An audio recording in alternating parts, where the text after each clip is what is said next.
चलिए शांत जी, चलिए।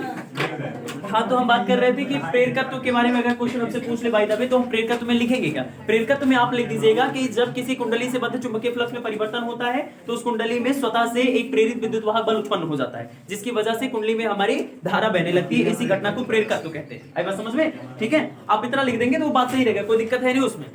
लेकिन अब वो प्रेरकत्व में दो टाइप है, एक है स्वप्रेरकत्व और दूसरा है अन्योन्य प्रेरकत्व। अगर हम बात करते हैं कि स्वप्रेरकत्व की कहानी क्या है मेरे बच्चे, तो अगर हम एक कुंडली ले लें और इस कुंडली में बहने वाली धारा के मान में हम परिवर्तन करें, जैसे बाय द वे हमारे पास ये कुंडली है और इस कुंडली को हमने अटैच कर दिया है किसी के द्वारा और इसमें धारा प्रवाहित हो रही है, ये पॉजिटिव नेगेटिव टर्मिनल है, इसकी वजह से यहाँ पे धारा बह रही है। अब मेरे बच्चे अगर इस बहने वाली धारा के मान में यानी आई के मान में हम लगातार परिवर्तन करेंगे, तो क्योंकि हमें ये बात पता है कि A B is directly proportional to I, हम ये बात जान रहे हैं, इसका मतलब धारा में परिवर्तन करने से चुंबकीय क्षेत्र का मान बदलता है। तो मेरे बच्चे अगर धारा में बदलाव कर रहे हो तो यहाँ का जो चुंबकीय क्षेत्र है जो इस कुंडली में धारा प्रवाहित होने के कारण उत्पन्न हो रही है वो मैग्नेटिक फील्ड लगातार बदलेगा। अतः इस कुंडली से बद्ध चुंबकीय फ्लक्स में लगातार परिवर्तन होगा और जब भी किसी कुंडली से बद्ध या किसी भी चालक से बद्ध या किसी भी तल से बद्ध अगर चुंबकीय फ्लक्स में लगातार परिवर्तन होता है तो उसमें ऑटोमेटिक से एक प्रेरित विद्युत वाहक बल जनरेट हो जाती है और उसमें एक धारा बहने लगती है। आई बात समझ में? इस घटना को हम लोग कहते हैं मेरे बच्चे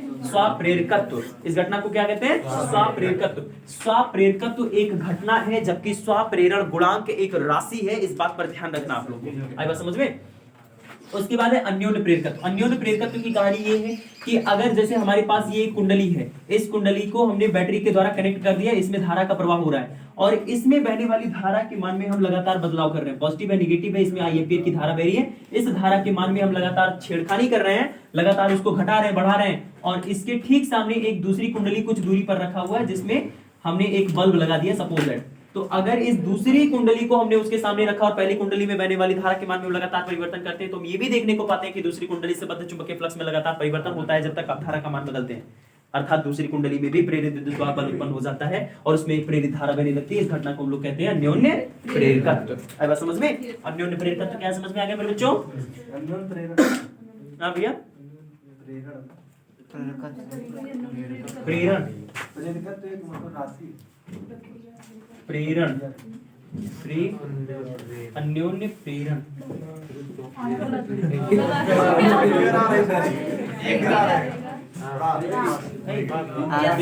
प्रेरण होगा तो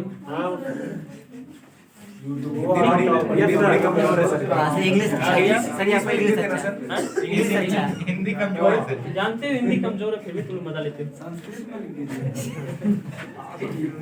अन्योन्य प्रेरण और स्वप्रेरण ये हो गया। अब देखिए अन्योन्य प्रेरण और स्वप्रेरण, तो ये जो अन्योन्य प्रेरकत्व और स्वप्रेरकत्व क्या है उनको देखिए। स्वप्रेरकत्व या इसी का दूसरा नाम है स्वप्रेरण गुणांक। सॉरी वो पहली बार में मैंने उल्टा बोल दिया था, उसको ध्यान रख लीजिएगा। स्वप्रेरण जो मैंने अभी बताया वो है और अन्योन्य प्रेरण जो भी मैंने बताया वो है। देखिए स्वप्रेरकत्व क्या है मेरे बच्चे? स्वप्रेरकत्व को परिभाषित करने का पैटर्न समझिएगा। मान लिया हमारे पास ये जो कुंडली है उस कुंडली में फेरों की संख्या कैपिटल एन। कितनी कुंडली है? कितने फेरे हैं? Capital N. और प्रत्येक फेरे से बद्ध चुंबकीय फ्लक्स का मान फाई भी है, तो प्रत्येक फेरे से बद्ध चुंबकीय फ्लक्स कितना हो जाएगा? N into phi. इसे मेरे बच्चे कहते हैं फ्लक्स ग्रंथिका की संख्या। क्या कहते हैं? फ्लक्स ग्रंथिका की संख्या। फ्लक्स ग्रंथिका की संख्या हमें ये बताती है कि प्रति फेरे से बद्ध चुंबकीय फ्लक्स का मान कितना है। आई बात समझ में?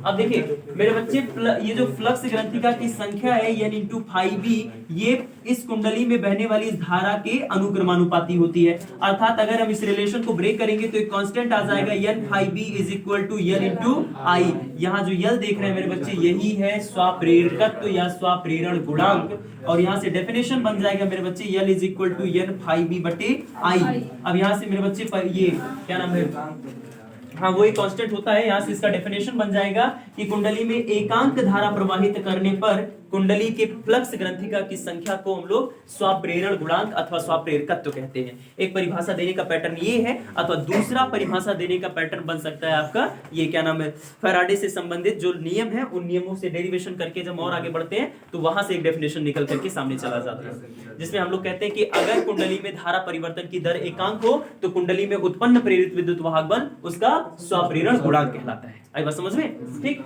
अच्छा, अन्योन्य प्रेरण जो होता है वो एक फिनोमिना है और उसका जो राशि होता है वो होता है अन्योन्य प्रेरकत्व, या दूसरा नाम है अन्योन्य प्रेरण गुणांक। आई बात समझ में? इसमें ठीक वही बात होती है मेरे बच्चे कि प्राथमिक कुंडली में बहने वाली जो धारा होती है द्वितीय कुंडली के फ्लक्स ग्रंथिका की संख्या के अनुक्रमानुपाती होती है। अब यहाँ भी फिर जब हम उस रिलेशन को ब्रेक करते हैं, कांस्टेंट लाते हैं, तो एक कांस्टेंट आता है कैपिटल एम। यहाँ कैपिटल एम अन्योन्य प्रेरकत्व या अन्योन्य प्रेरण गुणांक है, और यहाँ से जब हम डेफिनेशन बनाएंगे मेरे बच्चे तो m is equal to n2 phi2 बटे I हो जाएगा। अर्थात हम कहेंगे कि जब प्राथमिक कुंडली में बहने वाली धारा एकांक हो तो द्वितीय कुंडली में फ्लक्स ग्रंथिका की संख्या अन्योन्य प्रेरण गुणांक कहलाती है। आई बात समझ में? ठीक है, तो ये है आपके प्रेरकत्व की पूरी कहानी।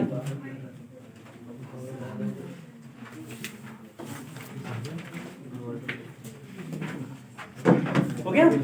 ठीक है। उसके बाद देखिए बाबू, उसके बाद अच्छा अन्योन्य प्रेरण गुणांक क्या है और स्वप्रेरण गुणांक क्या है, ये सारी चीजें यहाँ पे लिखा मैंने। हाँ, इसके बाद है लेंज का नियम एक है। देखिए लेंज का नियम, लेंज का नियम। अगला क्वेश्चन क्या है? लेंज का नियम। देखिए लेंज का नियम क्या है मेरे बच्चे? ए भैया बच्चियों ना, लेंज का नियम क्या है? लेंज का नियम कहता है कि जो हमारी कुंडलियां हैं जिसमें हम लोग अभी देख रहे थे कि धारा के मान में बदलाव करने से उसमें प्रेरित विद्युत वाहक बल उत्पन्न हो रहा था, उसी में ये आगे का नियम है, उसी में ये लॉ काम करता है कि देखिए जब भी किसी भी कुंडली से बद्ध चुंबकीय फ्लक्स में परिवर्तन होगा और उसमें प्रेरित विद्युत वाहक बल या प्रेरित धारा उत्पन्न होगी तो मेरे बच्चे प्रेरित धारा या प्रेरित विद्युत वाहक बल की दिशा सदैव ऐसी होती है कि ये उसी कारण का विरोध करते हैं जिस कारण से खुद उत्पन्न होते हैं। इसे कहते हैं हम लोग लेंज का नियम, जो कि फैराडे का विद्युत चुंबकीय प्रेरण संबंधी सेकंड लॉ होता है। ये बात याद रखना कि लेंज का नियम ऊर्जा संरक्षण के नियम को फॉलो करता है। आई बात समझ में? लेंज का नियम किस नियम पर आधारित है? ऊर्जा संरक्षण के नियम पर आधारित है मेरे बच्चे। तो लेंज का नियम क्या है कि प्रेरित विद्युत वाहक बल या प्रेरित धारा की दिशा सदैव ऐसी होती है कि ये उस कारण का विरोध करते हैं जिससे कि ये खुद उत्पन्न होते हैं। आई बात समझ में? ये आपका लेंज का नियम है। और ये तो फिलहाल प्रश्न था आपका 30 नंबर। ये कौन सा क्वेश्चन था? 30 नंबर। अच्छा, चाहे मेरे बच्चे एल के बारे में बात करो चाहे एम के बारे में बात करो, एल है आपका स्वप्रेरकत्व, स्वप्रेरकत्व, और एम है आपका अन्योन्य प्रेरकत्व, अन्योन्य प्रेरकत्व। इन दोनों का मात्रक मेरे बच्चे याद रखना हेनरी होता है। क्या होता है? हेनरी होता है इन दोनों का मात्रक। आई बात समझ में? या फिर अगर इनका एक मात्रक आप और बनाएंगे, आवाज कर दो, अगर इसका एक मात्रक और हम बनाएंगे मेरे बच्चे तो जो कि डेफिनेशन के हिसाब से होता है वो होता है m इज इक्वल टू ई बटे डेल्टा आई बटे डेल्टा टी। एक ये फॉर्मूला होता है ना, एक मिनट से और कर लो, थोड़ा समय भूल लो, सही है? ठीक है। तो हाँ, यहाँ से एक आपका मात्रक बन जाएगा यम का चाहे एल का, दोनों के लिए, यम और एल के लिए एक मात्रक और बन जाएगा वोल्ट प्रति एम्पियर प्रति सेकंड। आई बात समझ में? या फिर आप इसका ऊपर से गुणा कर देंगे तो ये कहलाएगा वोल्ट डैश सेकंड प्रति एम्पियर। इसी को हम लोग क्या कहते हैं मेरे बच्चे? हेनरी कहते हैं। क्या कहते हैं? हेनरी कहते हैं। आई बात समझ में? Yes sir. इसके बाद देखिए, अभी देखो अन्योन्य प्रेरकत्व और स्वप्रेरकत्व के विषय में अभी हमने बात कर ही लिया और उसमें दोनों की परिभाषा लिखनी है। तो अभी मैंने बता दिया कि अगर एक कुंडली है, उस कुंडली में बहने वाली धारा के मान में हम परिवर्तन करते हैं तो उस कुंडली से बद्ध चुंबकीय फ्लक्स में परिवर्तन होता है, जिसके कारण उस कुंडली में एक प्रेरित विद्युत वाहक बल तथा एक प्रेरित धारा उत्पन्न हो जाती है। इस घटना को हम लोग स्वप्रेरण कहते हैं। और यदि एक कुंडली के ठीक सामने दूसरी कुंडली रखी हो तो पहली कुंडली में जो धारा बह रही है, अगर उस धारा के मान में हम लगातार बदलाव करते हैं, धारा के मान में लगातार परिवर्तन करते हैं तो दूसरी कुंडली से बद्ध चुंबकीय फ्लक्स में परिवर्तन हो जाता है, जिसके कारण दूसरी कुंडली में प्रेरित विद्युत वाहक बल और प्रेरित धारा उत्पन्न हो जाती है। इस घटना को क्या कहते हैं हम लोग मेरे बच्चों? अन्योन्य प्रेरण कहते हैं। आइए समझ में? ठीक है, तो इसका डेफिनेशन लिखना है, लिख लीजिएगा। और इसके बाद है अगला क्वेश्चन, भंवर धारा से आप क्या समझते हैं? तो भंवर धारा क्या होती है, अगर किसी धातु के टुकड़े को हम किसी परिवर्तित चुंबकीय क्षेत्र में रख देते हैं तो धातु के पूरे आयतन से बद्ध चुंबकीय फ्लक्स में परिवर्तन होता है और इसके वजह से उसमें एक प्रेरित विद्युत वाहक बल उत्पन्न हो जाता है और ये प्रेरित विद्युत वाहक बल उसमें जल के भंवरों के समान चक्करदार होता है। इसी जल के समान जो चक्करदार धाराएं उत्पन्न हो रही है इसी को हम लोग कहते हैं भंवर धाराएं। आई बात समझ में? ठीक है। और उसके बाद है मेरे बच्चे विद्युत चुंबकीय प्रेरण संबंधी फैराडे का नियम, क्वेश्चन नंबर 32। तो क्वेश्चन नंबर 32 क्या है मेरे बच्चे? विद्युत चुंबकीय प्रेरण संबंधी फैराडे का नियम।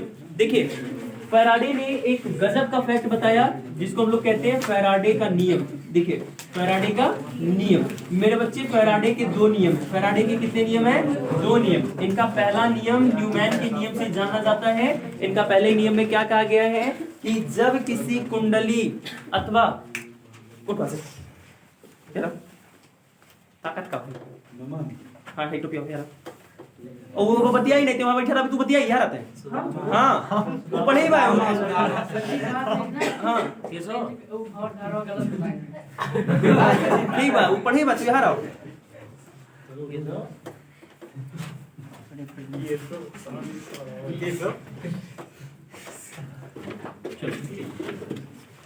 जो बताया वो सही है, वही लिखना। कुछ नहीं कह सकलू। देखिए पहला नियम क्या है? तो पहला नियम हमसे कहता है कि अगर किसी कुंडली से बद्ध या किसी लूप के तल से बद्ध चुंबकीय फ्लक्स में परिवर्तन होता है तो उसमें प्रेरित विद्युत वाहक बल उत्पन्न हो जाता है। और उसमें जो प्रेरित विद्युत वाहक बल उत्पन्न होता है, ध्यान से सुनना, कुछ इतना कुछ भैया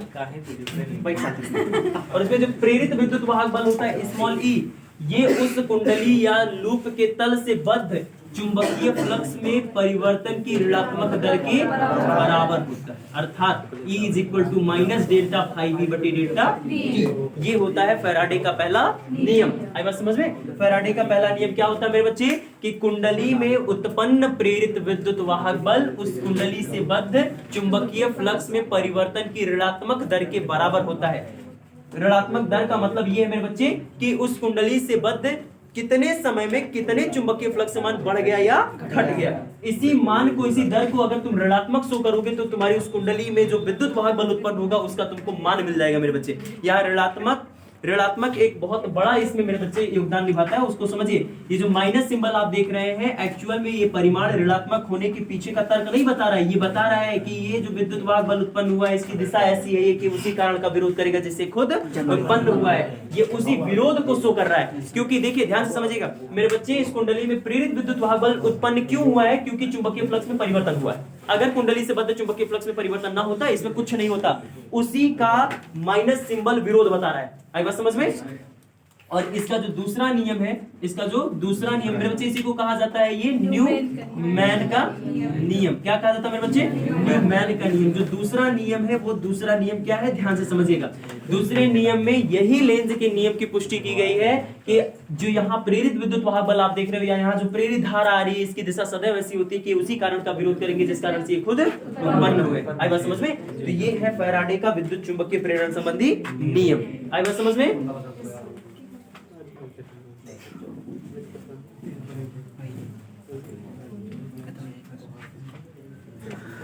चलिए इसके बाद अगला क्वेश्चन है मेरे बच्चे, वैद्युत अनुनाद से आप क्या समझते हैं? प्रतिबाधा क्या है? यलार परिपथ को समझाइए। देखिए मेरे बच्चे, वैद्युत अनुनाद परिपथ क्या है?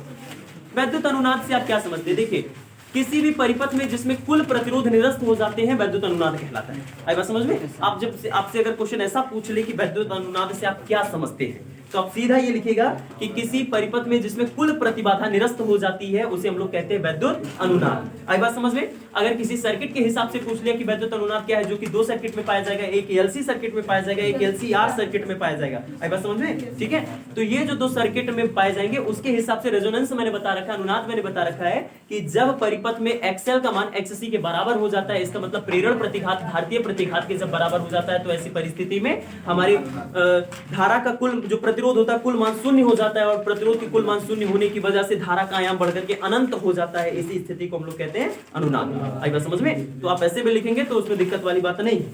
चलिए अब उसमें देखिए कि अनुनाद से आप क्या समझते हैं। फिर प्रतिबाधा क्या है, तो मेरे बच्चे आपको पता है कि जो अलग अलग परिपथ होते हैं, जैसे एलसी परिपथ हो गया, एलआर परिपथ हो गया, या सीआर परिपथ हो गया, या एलसीआर परिपथ हो गया, इन सब प्रतिरोधों के कुल तुल्य प्रतिरोध को, इन परिपथों के तुल्य प्रतिरोध को हम लोग प्रतिबाधा कहते हैं। हालांकि क्वेश्चन थोड़ा मिसप्रिंट है, ऐसा पूरा नहीं आएगा कि प्रतिबाधा क्या है, वो किसी ना किसी सर्किट की प्रतिबाधा पूछेंगे, नहीं तो आप इसे किसकी किसकी प्रतिबाधा लिखोगे भाई, है ना। तो ये हमारी गलती है, उसमें परेशान न होइएगा।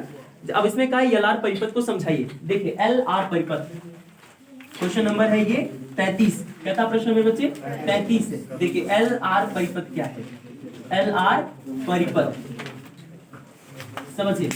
एलआर परिपथ क्या है, एलआर परिपथ के विषय में देखिए आपको पता है कि अगर हम एक कुंडली ले ले, क्या ले ले मेरे बच्चे, एक कुंडली ले ले और उसके साथ श्रेणी क्रम में एक रेजिस्टेंस जोड़ दे तथा इसके सिरों पर हम एक प्रत्यावर्ती विद्युत वाहक प्रत्यावर्ती वोल्टेज का एक सोर्स जोड़ दे। मान लिया हमने प्रत्यावर्ती विद्युत वाहक बल का या वोल्टेज का सोर्स जोड़ दिया, V बराबर V0 sin omega into t, इतना वोल्टेज लगा दिया। यहाँ हमारी इस कुंडली का जो प्रेरकत्व ये L है और यहाँ पे आप जो देख रहे हो ये रेजिस्टेंस कैपिटल R है। मान लिया कि कुंडली के सिरों का वोल्टेज मेरे बच्चे VL है, श्रेणी क्रम में होने की वजह से कुल वोल्टेज यहाँ सेपरेट हो जाएगा और इस रेजिस्टेंस के सिरों का वोल्टेज मान लिया VR है। अब ऐसे कंडीशन में, ऐसे परिस्थिति में देखिए मैंने आप लोगों को पीछे ही पढ़ा रखा है कि जो L होता है यानी कुंडली जो होती है मेरे बच्चे, कुंडली में बहने वाली धारा और उसकी वोल्टेज के बीच का कलांतर 90 डिग्री होता है, जबकि रेजिस्टेंस के साथ समान कला होता है, 0 डिग्री की कला होती है। आई बात समझ में। तो अब इसके हिसाब से ग्राफ तैयार कर लीजिए आप लोग। देखिए ये y अक्ष है जिसपे मैं वोल्टेज निरूपित कर रहा हूं और ये x अक्ष है जिसपे मैं धारा निरूपित कर रहा हूं। आई बात समझ में, ठीक है। अब जरा देखिए सबसे पहले यहाँ थोड़ा सा अच्छा ये देख लीजिए, देखो यहाँ पे ये धारा शो हो रही है और इन पे शो कर रहा हूं मैं वोल्टेज। आपको पता है कि सबसे पहले बाय द वे यहाँ से निकल करके आई एम्पियर की धारा किसी क्षण जा रही है, धारा क्षणिक होगी, एक ड्यूरेशन की धारा नहीं हो सकती क्योंकि प्रत्यावर्ती है। तो किसी क्षण यहाँ से जो धारा जा रही है वो कितनी जा रही है, आई एम्पियर की धारा जा रही है। कितनी जा रही है मेरे बच्चे, तो सर्किट में कितनी धारा गई, आई एम्पियर की धारा। और ये आई एम्पियर की धारा सबसे पहले कुंडली में जाएगी और हम ये बात पढ़ चुके हैं कि अगर कुंडली का खाली प्रतिरोध परिपथ होता तो ऐसे परिस्थिति में बहने वाली धारा अपने इस वोल्टेज के साथ 90 डिग्री पश्चिमगामी होती है, या वोल्टेज 90 डिग्री धारा से अग्रगामी होता है, ऐसा होता है ना। अब फिर वही धारा आगे बढ़ेगी VR में जब जाएगी तो VR के साथ वो कैसा होता है, समान कला में होता है मेरे बच्चे। यानी अब इस सर्किट में दो वोल्टेज VL तथा VR परस्पर अभिलंबित हो गए कि नहीं हो गए, हो गए ना। अब इन दोनों वोल्टेज का नेट वोल्टेज निकाल लो मेरे बच्चे, क्या निकाल लो, नेट वोल्टेज। तो उसका नेट वोल्टेज बताएगा ये विकर्ण जो मैंने खींचा है। आई बात समझ में, ठीक है। अब देखिए आपको पता है कि अगर ये हाइट VL है तो ये हाइट कितनी होगी, VR होगी, और ये डिस्टेंस कितना है, सॉरी वो BL है तो ये भी BL होगा, और ये डिस्टेंस कितना है, VR है। तो मेरे बच्चे परिणामी voltage V is equal to under root VL का स्क्वायर प्लस VR का स्क्वायर। आई बात समझ में। और बाय द वे उसमें धारा कितनी बह रही है, I बह रही है। तो ऐसे परिस्थिति में V इज इक्वल टू, देखो हम जानते हैं कि इसमें बहने वाली जो वोल्टेज है उसके सिरों का जो वोल्टेज है वो उसमें बहने वाली धारा और उसके प्रतिरोध के गुणनफल के बराबर होगा। इसके सिरे का जो वोल्टेज है VR वो उसमें बहने वाली धारा और उसके प्रतिरोध के गुणनफल के बराबर होता है ना भैया। तो अब यहाँ से BL और VR का मान कितना आ गया, I इंटू XL आ गया का whole square plus I into R का होल स्क्वायर हो जाएगा। V is equal to under root ये हो जाएगा I का स्क्वायर इंटू XL का, छोड़ दो इसे, क्या कॉमन है दोनों में, आई स्क्वायर कॉमन है ना, कॉमन लेकर के बाहर के अंडर रूट के तो I, ये हो जाएगा XL का स्क्वायर प्लस R का स्क्वायर। V बटे I बन जाएगा कि नहीं बन जाएगा, ये हो जाएगा XL का स्क्वायर प्लस R का स्क्वायर। मेरे बच्चे V क्या है, इस सर्किट में लगाया गया कुल वोल्टेज है, I इसमें बहने वाली धारा है, और दोनों का रेशियो जो आता है ये एक प्रतिरोध आता है ना मेरे बच्चे। लेकिन हम लोग अच्छा यार समझे, ये कुल वोल्टेज और कुल धारा पे मैं बात कर रहा हूँ, तो इसका मतलब ये जो बना है ये कुल प्रतिरोध बना है। लेकिन ये LR परिपथ है जिसमें वोल्टेज और धारा के बीच का कलांतर सामान्य नहीं होता आता, इसे हम लोग प्रतिरोध ना कह करके क्या कहते हैं, प्रतिबाधा, जिसे कैपिटल Z से लिखते हैं, यानी capital Z is equal to XL का स्क्वायर प्लस R का स्क्वायर। आई बात समझ में, ठीक है। और मेरे बच्चे अगर मैं परिणामी वोल्टेज की परिणामी धारा के साथ कला निकालने लगूं तो यहाँ से देखिए tan फाई पकड़ लो, तो ये हो जाएगा tan फाई बराबर, मेरे बच्चे ध्यान दीजिएगा,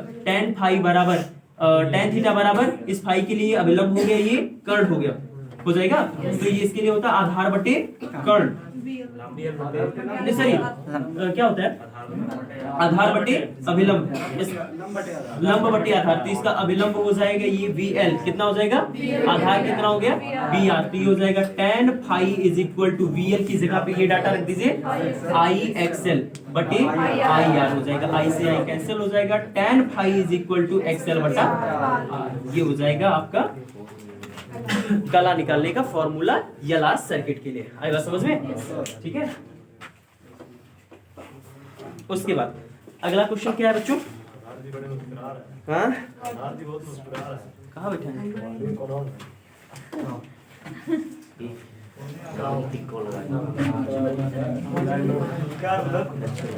LCR परिपथ की व्याख्या करिए। नहीं भाई वाटिन धारा तो कट गया ना जी, वाटिन धारा कट गया, वाटिन धारा नहीं पढ़ना है। और धारतीय प्रतिघात का सूत्र लिखिए। हाँ ये देखिए धारतीय प्रतिघात होता क्या है, देखिए एक क्वेश्चन और है, भारतीय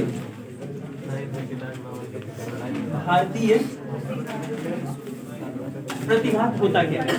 देखिए मेरे बच्चे शांत रहिए, शांत रहिए। भारतीय प्रतिघात किसी संधारित्र का जो प्रतिरोध होता है उसे हम लोग कहते हैं भारतीय प्रतिघात, इसे लिखते हैं XC से। किससे लिखते हैं मेरे बच्चे, XC से लिखते हैं, और XC इज इक्वल टू 1/ओमेगा इंटू C होता है, या इसके लिए एक फॉर्मूला और लिख लेते हैं हम लोग 2πFC। ये है भारतीय प्रतिघात के लिए रेजिस्टेंस। आई बात समझ में। उसके बाद देखिए मेरे बच्चे LCR परिपथ की व्याख्या करिए और उसके लिए सूत्र निगमित करिए। इसके बाद हमें पढ़ना है LCR परिपथ। क्या पढ़ना है मेरे बच्चे, LCR परिपथ पढ़ना है। नहीं बहुत मुश्किल है, हाँ पानी क्या देखिए। उसके बाद है मेरे बच्चे LCR question number 35, question number 35 LCR परिपथ। देखिए क्वेश्चन नंबर 35 जिसमें हमें पढ़ना है LCR परिपथ के बारे में। किसके बारे में पढ़ना बच्चों, LCR परिपथ के बारे में पढ़ना है। देखिए LCR परिपथ के बारे में देखिए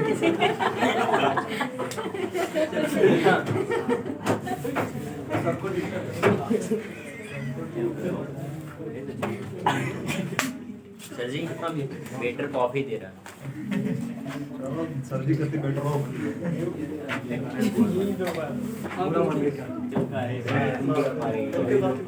देखो LCR परिपथ। देखिए LCR परिपथ कैसे बनेगी, अगर हम एक कुंडली ले लें, क्या ले लें मेरे बच्चों, और उसके साथ एक संधारित्र ले लें और एक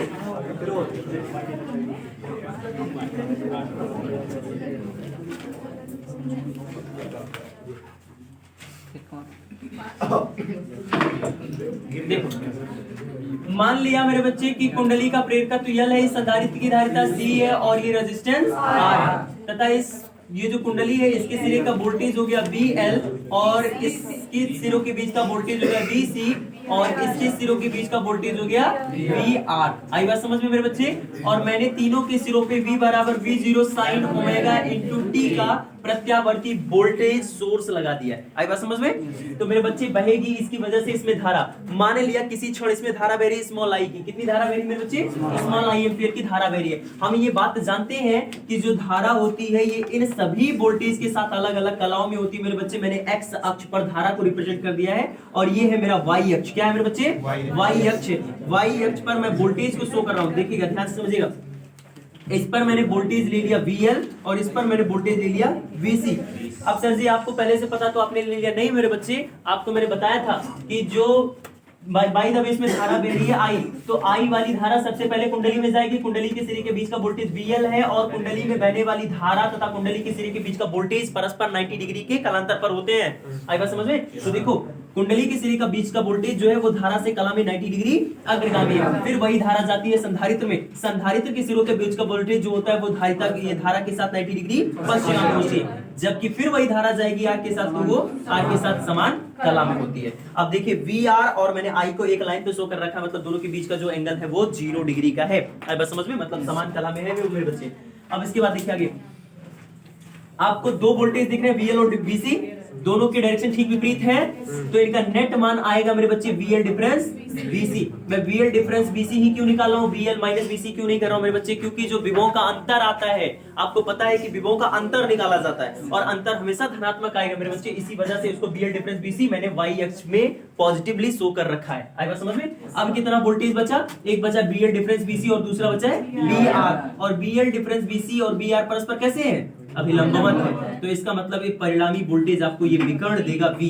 अच्छा ध्यान से समझिएगा मेरे बच्चे, अगर ये हाइट VL डिफरेंस VC है तो ये हाइट कितना होगा, VL डिफरेंस VC होगा, और ये लेंथ कितनी होगी, VR होगी। पाइथागोरस प्रमेय लगाएंगे तो यहाँ से आपको परिणामी वोल्टेज निकल करके आएगा V is equal to under root, V is equal to under root आधार का वर्ग प्लस अभिलंब का वर्ग, यानी under root sorry VL difference VC का होल स्क्वायर प्लस VRS। आई बात समझ में? ठीक है, ध्यान दीजिएगा, VL is equal to I into XL होगा कि नहीं होगा, जहां XL मेरे बच्चे प्रेरण प्रतिघात है, जो कि इस कुंडली का प्रतिरोध कहलाता है। VC मेरे बच्चे I इंटू XC होगा कि नहीं होगा, जहां XC आपके इस कुंडली संधारित्र का प्रतिरोध है, जिसे हम लोग धारितीय प्रतिघात कहते हैं। And VR is equal to I into R होगा कि नहीं होगा, ये सारा डाटा उठा करके वहां रखेंगे तो V is equal to under root VL की जगह पे हो जाएगा मेरे बच्चे I into XL difference I into XC का whole square plus I into R का होल स्क्वायर मेरे बच्चे। V इज इक्वल टू तीनों टर्म में अगर आप देखेंगे तो I का स्क्वायर कॉमन है और उस I के स्क्वायर को अंडर रूट के बाहर ले जाएंगे तो वो I बन जाएगा अंडर रूट, ये हो जाएगा XL का स्क्वायर, XL डिफरेंस XC का होल स्क्वायर प्लस R का स्क्वायर। B बटे I बराबर अंडर रूट, ये हो जाएगा XL डिफरेंस XC का होल स्क्वायर प्लस R का स्क्वायर। और आप जरा देखिए मेरे बच्चे, वोल्टेज और धारा का अनुपात रेजिस्टेंस आता है, इसका मतलब ये LCR परिपथ का रेजिस्टेंस है, जिसे हम लोग प्रतिबाधा कहते हैं, अर्थात Z is equal to under root XL difference XC का होल स्क्वायर प्लस R का स्क्वायर। आई बात समझ में मेरे बच्चे? वोल्टेज, परिणामी वोल्टेज और परिणामी धारा के बीच की अगर हमें कला देखनी है तो आइए इसके लिए कला निकाल देंगे। tan phi is equal to अभिलंब बटे आधार, अभिलंब है यहाँ पे VL डिफरेंस VC बटे VR। आई बात समझ में? यहाँ से मेरे बच्चे फिर इन जगहों पे ये मानों को रखेंगे तो tan phi is equal to VL की जगह हो जाएगा I XL difference I XC बटे I से I कॉमन हो जाएगा, कैंसिल हो जाएगा, tan phi is equal to XL difference बटे, इस फॉर्मूले के प्रयोग से हम लोग निकाल सकते हैं LCR परिपथ का वोल्टेज और धारा के बीच की कला। आई बात समझ में? एक मिनट रुक दोस्तों।